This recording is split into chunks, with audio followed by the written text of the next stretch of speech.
Another video from Meaning Transmission, location Lansdale, one in Willow Grove. Reach online at meaningtransmissions.com. The transmission that we have, that we're talking about here, we have two converters. These are both from 5R110 application. This is an aftermarket converter. You see it's got a different front cover, perhaps a multi-disc converter.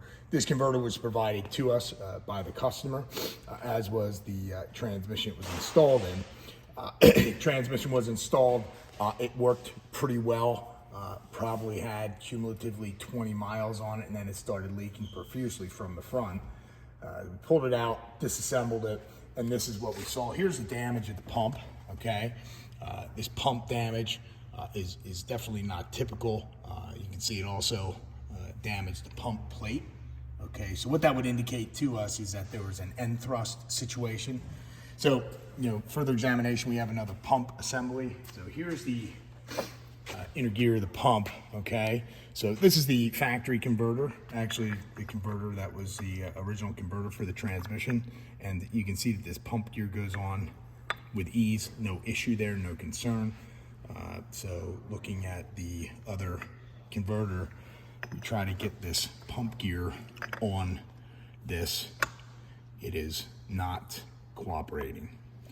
Don't want to force it on there, but this is also giving us a great opportunity to look at it and be analytical about the force required to get it on there. So this converter hub, whether it's oblong, whether it got damage in shipping, I guess the point of the situation is, the converter was in, the converter was installed, the converter basically probably was installed and maybe took a little bit of finesse to get it over there. So it may have had an interference fit with the hub and the gear, but that's not correct. It needs to have a certain amount of clearance, and that clearance basically will allow that converter to float in and out of the pump gear. So having this, my suspicion is that this converter hub dimensionally is not correct. Going into the pump gears, like I said, whether it got damaged in shipping and distorted it and took it out around, or dimensionally it's not correct. But this is a factory converter, goes on correctly. This converter was installed in this pump, in these gears here. And, obviously it was bound up in there. It was very difficult when you're trying to handle a converter, this converter here.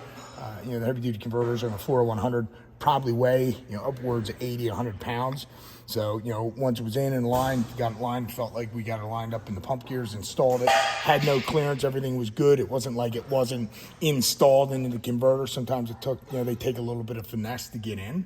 But, obviously we have a problem with this converter. So we're not going to move forward with anything on this job, because with this not going in there correctly, essentially what's going to happen is we're going to have the same, essentially thrust face damage occur on this pump, this new pump, and we're just going to have a repeat occurrence of the same problem. So this converter needs to be sent back. It needs to be remedied, whether this is out around or some other sort of dimensional imperfections there. It's not going to work, and we are not going to have the same repeat occurrence of failure. So once you get back, we'll double check, make sure the pump gear goes on correctly. But at this point, we're going to have to wait to get another converter.